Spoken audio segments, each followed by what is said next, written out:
학교 건축이 문제예요. 기본적으로 우리나라 학교 공간이라는 데를 거쳐서 나오면은 나와 다른 거를 틀렸다고 생각하는 전체주의를 양산하는 그런 시스템입니다. 다양성을 인정하지 못하는 사람들이 돼요. 일단 학교를 보시면은 전화기 자동차 비행기 학교는 근대화를 만든 시스템입니다. 근데 전화기 자동차 비행기는 지난 100년간 원래의 모습을 알 수 없을 정도로 다 바뀌었어요. 학교는 하나도 안 바뀌었죠. 우리 아버지가 다닌 학교나 제가 다닌 학교, 우리 아들이 다닌 학교가 똑같습니다. 저 때는 큰 문제가 안 됐어요. 왜냐하면 저는 방과 후에 집에 가면 마당과 골목길에서 뛰놀았거든요. 요즘 애들이 문제예요. 신혼부부들의 첫 번째 집은 다 아파트이기 때문에 이 아이들은 마당 대신 거실에서 놀고 골목길 대신 복도에서 놀다가 교실에 가서 지내다가 방과 후에 상가에 있는 학원에서 보내지는 거죠. 왔다 갔다 이동할 때 봉고차에 실려서 이동을 합니다. 얘네들은 24시간 중에 거의 대부분의 시간을 실내 공간에서 지내고 있어요. 그렇기 때문에 게임 중독이 되는 거예요. 변화하는 자연을 볼 수가 없기 때문에 변화하는 뭔가는 사실은 스마트폰과 게임밖에 없기 때문에 그런 거예요. 또 다른 통계를 보시면 학생 1인당 사용하는 실내 면적의 양은 지난 40년간 7배가 늘어났습니다. 각종 강당, 교육, 식당들, 체육관, 과학실험실, 음악실 이런 게 생겼죠. 엄청나게 학교가 풍요로워진 것 같지만은 실제로 땅의 사이즈는 똑같은데 교실이 점점 더 많이 필요하니까 학교는 점점 고층화됩니다. 그리고 한강 다리 위에도 보행자 전용 다리를 만들면 좋겠죠. 보통 강북과 강남이 소통이 안 되는 이유는 웬만해서 문화가 잘 융합이 안 되죠. 그 이유는 제가 볼 때 강북과 강남을 오갈 때 자동차나 지하철을 타야만 하기 때문에 그래요. 걸어갈 때 경계가 모호해지고 소통이 이루어지는 겁니다. 그러니까 우리가 걸어서 한강을 건너갈 수 있게 디자인을 했어야 됩니다. 지금 인도가 있지만 안 걷는 이유는 차도가 빨리 차고 움직이기 때문에 그 옆을 안 걷고 싶어지는 거예요. 만약에 처음에 다리를 만들 때부터 인도를 차도보다 3m 낮게 만들었다면은 인도를 걷는 사람이 차를 안 보고 편안하게 걸을 수 있었을 거예요. 한강을 쳐다보면서. 그럼 지금보다는 강북과 강남이 더욱더 소통되는 도시가 됐을 거라고 봅니다. 아까 같은 길을 만들면은 정신 나가지 않고서는 한 바퀴를 돌지는 않겠죠. 중요한 거는 경계가 모호해진다는 데 있어요. 이런 쇼핑몰이 하나가 만들어지면은 걷고 싶은 거리가 몇 개 좀 사라진다고 봐야 되는 거예요. 그런 현상이 점점 가속화되고 있습니다. 그 이유는 우리가 온라인 쇼핑을 많이 하기 때문에 그래요. 온라인 쇼핑을 하니까 길거리의 가게들이 점점 사라지고 남아있는 건 식당밖에 없어요. 위기의식을 느낀 유통업자들은 스포츠 몬스터 같은 것들을 만들고 그래서 메가박스 같은 걸 들여오고 해서 전반적으로 원스톱으로 즐길 수 있는 그런 걸 자꾸 만들려고 하겠죠. 손님을 끌기 위해서. 물건은 대부분 다 점점 온라인으로 사기 때문에 그렇습니다. 길거리에 남은 게 식당밖에 없는데 그것도 얼마 안 남았어요. 왜냐하면 배달의 민족일을 너무 열심히 하기 때문에 배달시켜 먹으면 굳이 가게를 1층에 둘 필요가 없어요. 비싼 임대료를 내고 대로변에 있을 이유가 없어요.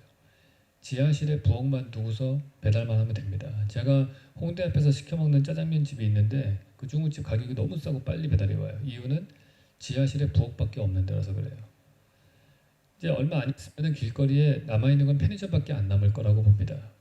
얼마 전에 뉴스에 그런 게 나왔죠. 담배를 팔 수 있는 편의점을 100m 이내에 허가 안 내주겠다. 그 얘기는 다른 말로 하면요.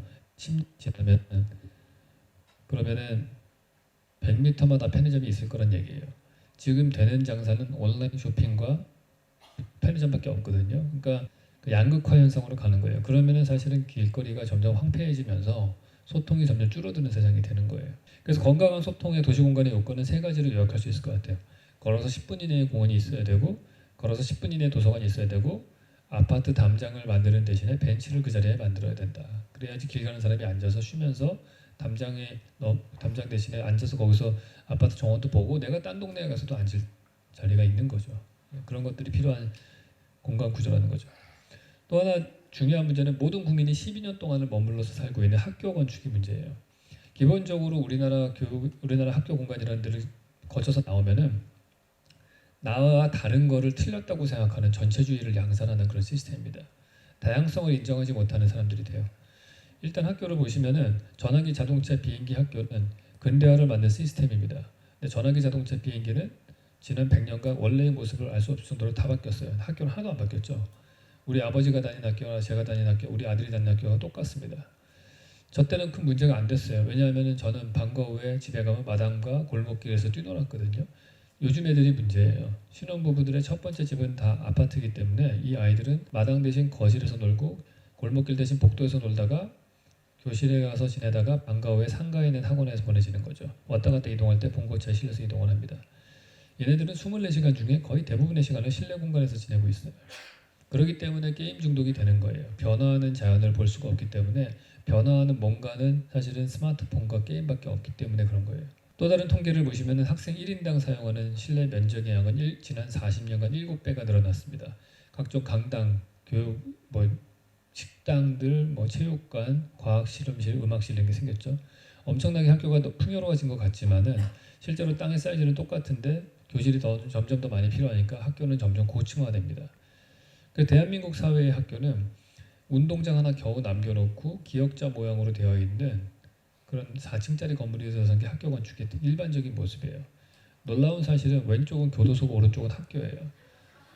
교도소와 학교는 건축적으로 아무런 차이가 없습니다.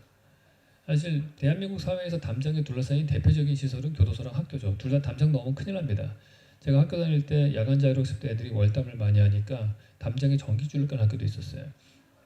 그 정도로 우리는 아이들을 수감 상태에 두고 있는 거예요. 12년 동안이나. 저는 고3 애들 졸업할 때 꽃다발 대신 두부를 먹여야 된다고 생각을 해요. 초등학교 1학년 1반 들어가서 고3 졸업할 때까지 똑같이 생긴 모양의 교실에서 생활을 합니다. 우리나라에서 제일 설계하기 쉬운 건축물이 학교 건축이에요. 교실 하나 50개쯤 펴놓으면 학교 건물 돼요. 그게 중학교가 똑같고 고등학교도 똑같고 다른 도시로 전학 가도 똑같이 생겼습니다. 이 친구들은 다양성을 경험해 본 적이 없는 거예요. 딱 양계장에 갇힌 닭과 제일 비슷한 입장이다 생각하시면 될 것 같아요. 거의 똑같아요. 이 공간적인 측면에서 보면. 이런 데서 12년을 키운 다음에 졸업할 때 너만의 길을 가라.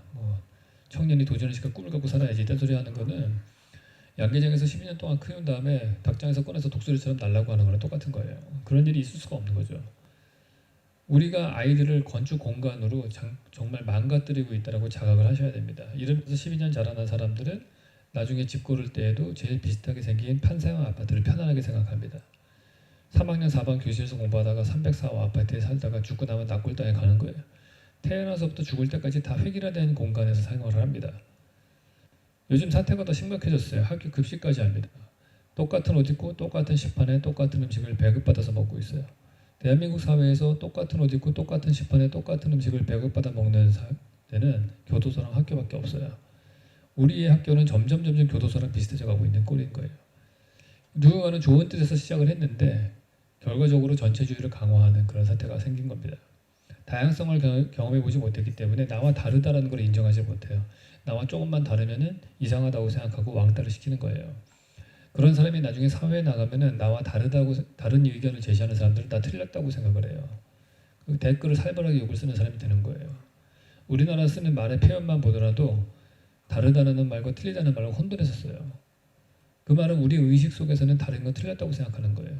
다 똑같은 생각을 해야 된다고 생각하고 전체의 일부가 되는 걸 편안하게 생각해요. 집을 사면은 큰 대규모 아파트 단지에 더 선호합니다. 그런 거를. 그런 데만 집값이 올라요. 그 이유는 이 사람들은 큰 조직의 일부가 되고 싶어 하는 거예요. 대기업도 더 선호하고 큰 조직의 일부가 되고 다 똑같은 마음을 가져야 된다는 것은 다른 말로 얘기하면 전체주의입니다.